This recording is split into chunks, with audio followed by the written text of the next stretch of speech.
excited about this one. I wanted to show you guys this food dehydrator that I have. It's large. I am kneeling on my floor right now, and in my full sitting position, it comes up to about right here. So this is a very large unit. It comes on wheels, which is fantastic because it's not very light. It's pretty heavy, so it's easy to move around. And then the wheels also lock with just a push of a button, so that it stays stationary once you get it to where you want it. You just lock the wheels. All right, so let's talk about the accessories that it comes with. There is a user manual, and it talks about how to set it up. There's really not much out of the box that you have to do except install the handle. So it comes with the handle and the screwdriver you need to install it. That gets put on the door right here. So that's for that purpose. It comes with, let me just run down the list here. There are 18 stainless steel trays that go in here, so all 18 of them. And I'll show you once I get there. There comes with 4 storage containers. So I'm probably going to go ahead and dehydrate some herbs. We're going to test that in here and see how that does. So this is something that I could store my herbs in after they're done. It comes with 2 of these hanging racks. So if you wanted to do any meat that hangs, it comes with 2 of these. Actually, I'll just put these in here.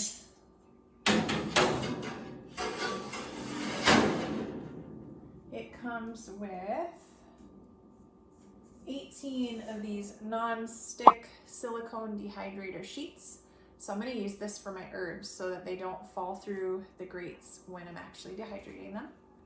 So 18 of those. There's 1 drip tray here in the bottom that comes in and out for cleaning. Let me show you these trays now that I have got to them. So these are the stainless steel trays, that there's 18 of these. And this is super exciting to me. It comes with 4 of these fruit roll-up sheets. So you can use these to make fruit roll-ups, which I'll likely try as well. I make homemade applesauce. So I'm gonna test that by turning those into fruit roll-up sheets. So there's 4 of these silicone ones. Silicone's nice and easy to wash. It's also non-stick, so that's super helpful when they're dehydrated. So let's see if I got through everything. The hanging racks, the roll-up sheets. Comes with a recipe book. So if you're not sure where to start or how to dehydrate things, if you've never done it before, there's a lot of recipes in here. So I'll go through that later and see if there's something in there I want to give a try. I think I went through. There are also, it says it comes with silicone gloves. Oh, I see where they are. That's what these blue things are.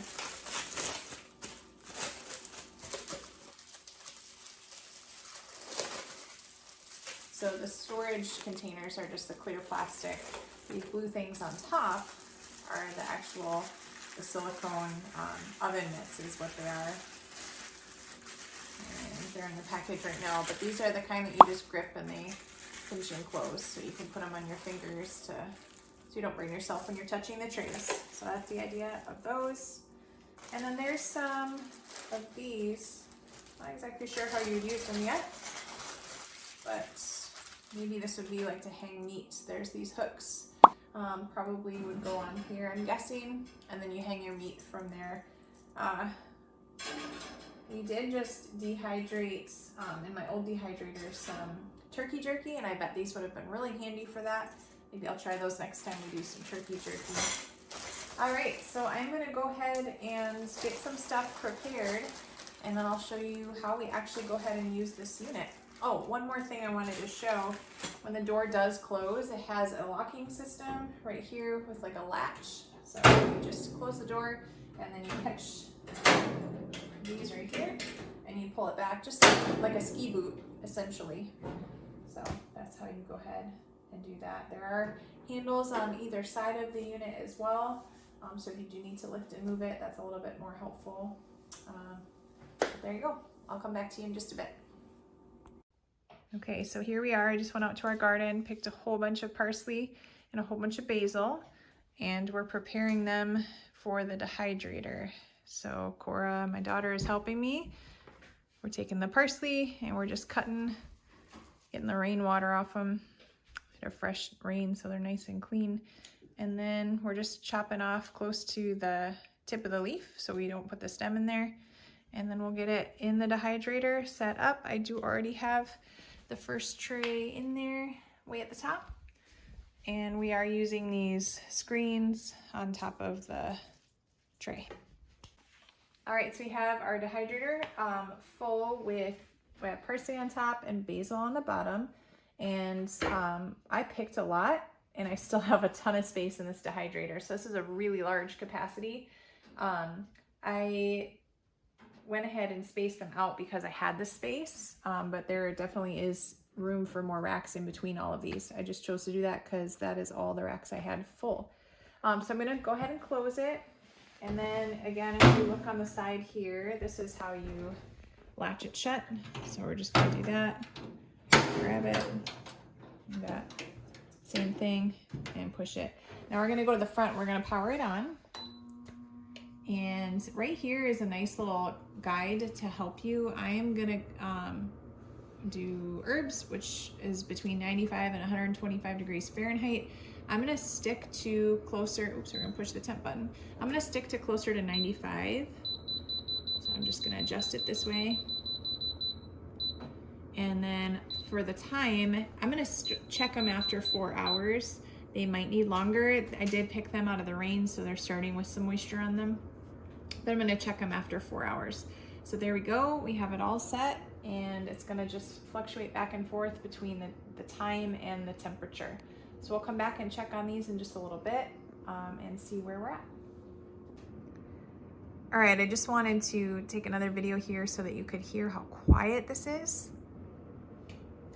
There is hardly any noise here. My old dehydrator is quite noisy, so I do like that it's a low noise. It says it's under 50 decibels, which is impressive to me. It's very nice and quiet. And also wanted to point out the temperature. I have it, like I said, at 95 degrees right now. It can go as low as 70 degrees, which I think will be really neat for proofing my sourdough bread. I typically like to keep that in like 80-degree range, so it's pretty difficult to find a proofer that goes that low. So this will be nice for that, and there's a large enough capacity that I could put my sourdough in there for proofing. So it goes down to 70 degrees Fahrenheit and all the way up to 190 degrees Fahrenheit. And then the timer can be set as short as half an hour all the way up to 24 hours. So the timer goes that far as well. So far, so good. And we'll come back and check it out in about 4 hours.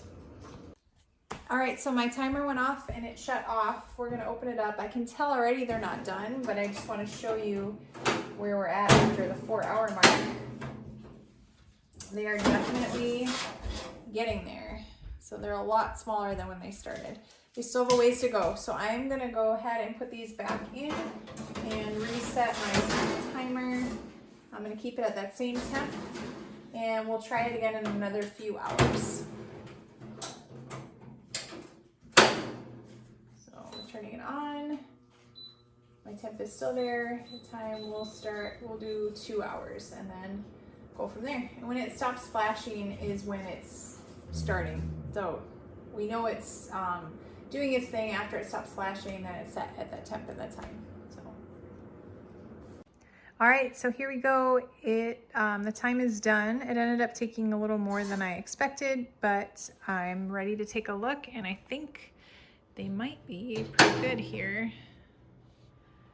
This is the parsley. Yep, and they're nice and crispy. Perfect. So there you go.